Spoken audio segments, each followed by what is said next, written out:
গল্পের শুরুতেই দেখানো হয় এই ঢাকা শহরে হাত বাড়ালে ভাত না পাওয়া গেলেও টাকা পাওয়া যায়। সেই অধিকাংশ টাকা আবার ছেঁড়া।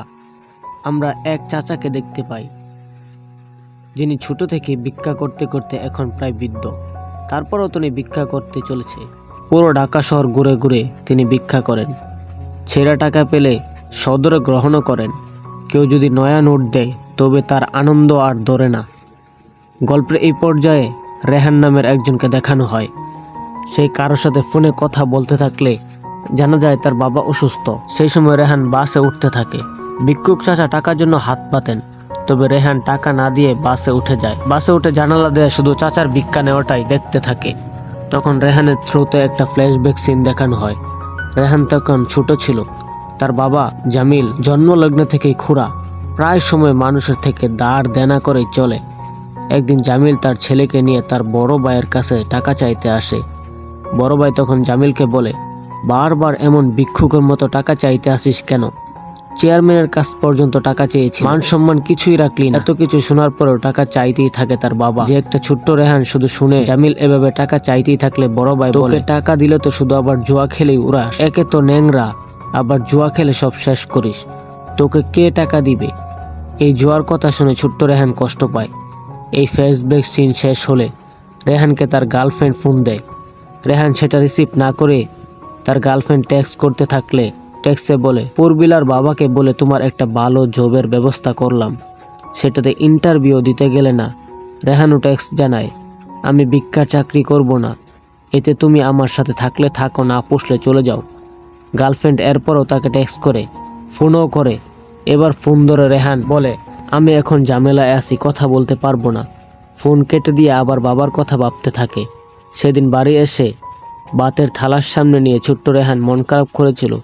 সেইটা থেকে বাবা জামিল জিজ্ঞাসা করে, তোর কি মন খারাপ? রেহান বলে ওঠে, বাবা তুমি কি সত্যি জুয়া খেলো? বাবা জানায়, জুয়া খেলি না, ভাগ্য দেখি।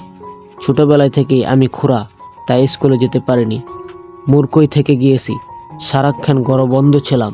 তোর মাও তোর 6 মাস বয়সে আমার কোলে দিয়ে চলে গেল, তাই ভাগ্যের কোনো পরিবর্তন হয়েছে কিনা সেটাই দেখি। কিন্তু ভাগ্য পরীক্ষা করে দেখলাম কোনো ভাগ্যই আমার পরিবর্তন হয়নি। ছোটবেলায় যে কপাল নিয়ে জন্মেছি এখনও সেটি নিয়ে আসি।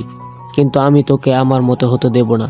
আমি মানুষের কাছে হাত পেতেছি যেন তোকে হাত পাততে না হয়। তুই বড় হবি, চাকরি করবি।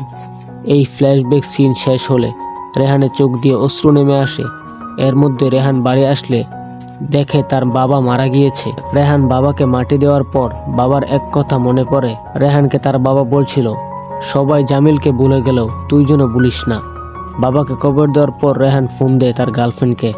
ফোন দিয়ে বলে, সবাই আমাকে ছেড়ে চলে গিয়েছে, তুমি যেও না প্লিজ। রেহান আরও সব ইমোশনাল কথাবার্তা তার গার্লফ্রেন্ডকে বলে। পরদিন রেহান অফিসে এসে মন মরা হয়ে থাকে। তখন তার কাছে বস আসে একজনকে নিয়ে। তখন দেখা যায় বসের সাথে রেহানের সম্পর্ক খুব একটা ভালো না। বস মিথিলা নামে এক মেয়েকে দেখিয়ে বলে, এই নতুন জয়েন করছে, তুমি ট্রেন করবে। রেহান আর না করতে পারে না। লাঞ্চ ব্রেকে রেহান চা নাস্তা খেতে থাকলে ওই ভিক্ষুক চাচা ডেকে তার সাথে বসিয়ে চা খাওয়ায়। তারা জিজ্ঞাসা করে, আপনার কি কোনো ছেলে নেই? ভিক্ষুক জান, অভিশপ্ত জীবন, আমার একটা সন্তান আছে, সেটাও মেয়ে, তাকেও ঠিকভাবে খাওয়াতে পারি না, এই হচ্ছে আমার অভিশপ্ত জীবন। চাচার কাছে এটা শুনে রেহান বলে, আজকাল মেয়েরা তো অনেক এগিয়ে গিয়েছে। চাচা জানায়, এসব তোমাদের মতো বড়লোকদের পরিবারের। বাবা, আমরা আমাদের মেয়েকে বড় করি, তারপর চিন্তা করি কিভাবে মেয়েকে বিয়ে দেওয়া যায়। মেয়ে অন্যের ঘরে চলে গেলে কি আর বাবাকে দেখবে? চাচার থেকে এইসব কথা শুনে রেহান জানায়, আজকে উঠতে হবে, কিন্তু আপনার সাথে গল্প শেষ হয়নি। এরপর চাচাকে আরো খাবার খেতে বললে চাচা খায় না। রেহান চাচাকে 100 টাকা দেয়, যেটা নেয় চাচা। পরদিন রেহান আবারও দেখা করতে আসে চাচার সাথে। রেহানের মুখ মলিন দেখে চাচা জিজ্ঞাসা করে, কি হয়েছে? রেহান জানায়, অফিসের ম্যানেজার এক খারাপ লোক, খারাপ ভাষায় কথা বলে আর ঘুষ খায়। সেটা একদিন বলায় আর দেখতে পারে না আমায়। অফিসে এক নতুন মেয়ে নিয়ে এসেছে, যে কিচ্ছু বুঝে না, তাকে আবার নাকি আমাকেই বোঝাতে হবে। কি জন্য চাকরি পেয়েছে জানি না, তবে মাঝে মাঝে ম্যানেজার রুমে ঢুকতে দেখি, এই জন্যই হয়তো চাকরিটা পেয়েছে। এরকম গল্প চাচার সাথে প্রতিদিন চলতে থাকে রেহান। গল্প শেষে চাচার হাতে 100-500 টাকা ধরিয়ে দেয় রেহান। একদিন রেহান চাচার চুলদাড়ি কাটতে দিতে চাইলে চাচা জানায়, কাটা যাবে না, গুরুর নিষেধ আছে। এটা শুনে রেহান বলে, আপনার আবার গুরুও আছে? চাচা জানায়, হ্যাঁ, হাসান পাগলা। আরেকদিন রেহান চাচার সাথে ছবি তুলে রাখতে চাইছিল। চাচা এটাতেও নিষেধ করে। এর মধ্যে একদিন গল্পের মাঝে চাচা রেহানকে বিয়ে করতে বলে জানায় বিয়ে করতে মাত্র 2টা জিনিসের দরকার, 1 বাতার, 2 নামতা। নামতা মানে 2 একে 2, 3 মানে বিয়ে করে বাচ্চা হবে এই আর কি। তখন চাচা আবারও বলে আমার ওই পুরা কপাল, সৎমা 12 বছর বয়সে ঘর থেকে বের করে দিয়েছে। রেহান সেদিন রাতে চাচার বিয়ে নিয়ে কথাগুলো আবার গার্লফ্রেন্ডকে শুনিয়ে বলে চাচা কিন্তু রোমান্টিক আছে। পরদিন চাচা ফুটপাতে খাবার খেয়ে দোকানদারকে টাকা দিতে গেলে দোকানদার টাকা নিতে চায় না। চাচা তখন টাকা দিয়ে বলে আমি কি ফকির নাকি। সেদিন রাতে চাচাকে চুপি চুপি একটা দামি হোটেলে আসতে দেখা যায়। সেখানে তার আলগা চুল খুলে ফেলে গোসল করে গাড়ি নিয়ে বেরিয়ে আসে। তখন জানা যায় চাচা ফকির হলেও বড়লোক, বাড়ি গাড়ি সবই আছে। তার নাম হচ্ছে জাহাঙ্গীর। বাড়ি আসলে দরজা খুলে মেয়েকে দেখে অবাক হয় জাহাঙ্গীর। মেয়ে থাকে হোস্টেলে, হঠাৎ বাড়িতে এসে মেয়েকে দেখে সে অবাক হয়। মেয়েও জানায় সারপ্রাইজ দিলাম তোমাকে। খাবার টেবিলে জাহাঙ্গীরের স্ত্রী রুজিনা মেয়ের আসা উপলক্ষে অনেক কিছু রান্না করলে জাহাঙ্গীর সেটা দেখে বলে এত কিছু রান্না করার কি দরকার ছিল, কত মানুষ না খেয়ে আছে, খাবার না পেয়ে তারা দিন কাটাচ্ছে। মেয়ে তখন বলে কতদিন পর বাড়ি আসলাম, হোস্টেলে পাতলা ডাল আর তেলে সবজি খেয়ে বিরক্ত হয়ে গিয়েছি, তাই বাড়িতে এসে আম্মুর হাতের ভালো মন্দ খাবার খাবো, আরামায়েশ করব। তুমি কিনা এখানেও কিপটামি করছো? আমরা কি ফকির নাকি ভিখারি? মেয়ের থেকে এসব কথা শুনে জাহাঙ্গীর জানায় আমরা ফকির নয় কিন্তু ভিখারি। আমরা সবাই কারো না কারো কাছ থেকে ঠিকই হাত পাতি, সেটা কেউ 10 টাকার জন্য, আবার কেউ কোটি টাকার জন্য। অনেকদিন বাদে এসেছি, শপিং করব, সিনেমা দেখব। জাহাঙ্গীর তখন মেয়ের হাতে দেয় মাত্র 20 টাকা। মেয়ে সেটা নিয়ে মাকে বলে আমার এত বড়লোক বাবা মেয়ের শপিং এর জন্য দিয়েছে কিনা 20 টাকা, আমি এটা ফ্রেমে বেঁধে রাখবো। মা বলে চল আমি তোকে টাকা দিব। সেই সময় মেয়ে লক্ষ্য করে তার বাবা কিছু খাচ্ছে না, তাই খেতে বলে বাবা জানায় এক 5 স্টার হোটেলে মিটিং ছিল, সেখানে খেয়ে এসেছে, তাই আর ক্ষুধা নেই। মেয়ে তখন আবার 5 স্টার হোটেলের খাবার নিয়ে মস্করা করে। খাবার খাওয়া শেষে জাহাঙ্গীর তার স্ত্রী রুজিনার কাছে এসে বলে এই যে এত রান্না করলে 2টা ভালো কাজের লোক রাখলেই তো পারো, এত কষ্ট করো তুমি। রুজিনা জানায় এখন আর কই কষ্ট করি, কষ্ট তো করেছি আগে। তখন এক ফ্ল্যাশব্যাক সিন দেখানো হয়। ছোটবেলায় রুজিনা এবং জাহাঙ্গীর একসাথে ভিক্ষা করত। রুজিনা এরপর বলে এত ভালো থাকবো কখনো কল্পনা করিনি। জাহাঙ্গীর জানায় আমি সবসময় কল্পনা করেছি, সব হিসাব করা আছে আমার। রুজিনা এবার মেয়ের প্রসঙ্গ নিয়ে আসে। মেয়ে এতদিন পর এসেছে, শপিং করার জন্য টাকা দিলেও তো পারতে। জাহাঙ্গীর বলে এখন দিনকাল ভালো নয়, মেয়ের হাতে বেশি টাকা পয়সা দেওয়া যাবে না, আর তুমি একটু মেয়েকে বেশি আদর দিয়েছ। রুজিনা তখন জানায় আমি মেয়েকে একটু বেশি আদর করি যাতে আমাদের পরিচয় জানার পরেও আমাদের ছেড়ে চলে না যায়। জাহাঙ্গীর বলে জানবে না, সেটাও হিসাব করা আছে। এসব কথা বলা শেষ হলেও জাহাঙ্গীর জানায় আজকে ওষুধ নিয়ে আসতে ভুলে গিয়েছি, কালকে নিয়ে আসব। সেই সময় রহমত নামের একজনের ফোন আসে জাহাঙ্গীরের কাছে। রহমত হচ্ছে জাহাঙ্গীরের ব্যবসায়ীর সহকারী। রহমত ফোন করে জানায় এলাকায় নতুন ভিক্ষুক এসেছে, কিন্তু সে কালেকশনে টাকা দিতে চাচ্ছে না। এটা শুনে জাহাঙ্গীর সাইজ করতে বলে। রহমত জানায় বয়স 12-13, হালকা পাতলা সাইজ করেছি, এর বেশি কিছু করা যাচ্ছে না। এটা শুনে রুজিনার কাছে এসে ওষুধ নিয়ে আসার কথা বলে বাহিরে যায় জাহাঙ্গীর।